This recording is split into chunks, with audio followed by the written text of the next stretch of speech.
Had some people ask me questions about this aftermarket headlight. This is a Baja Designs Squadron Sport. It has a universal fit, has these rubber straps that will strap onto your forks. It is a universal fit.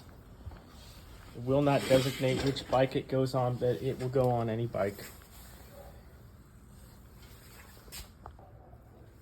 This particular bike is a CRF 250 RX 2024. As you can see, looking down in here, I have my hour meter. I also have, that's the headlight right here. And I had to put on an aftermarket steel braided front brake cable because the OEM cable for the bike would not fit. It was not designed to wrap around a headlight.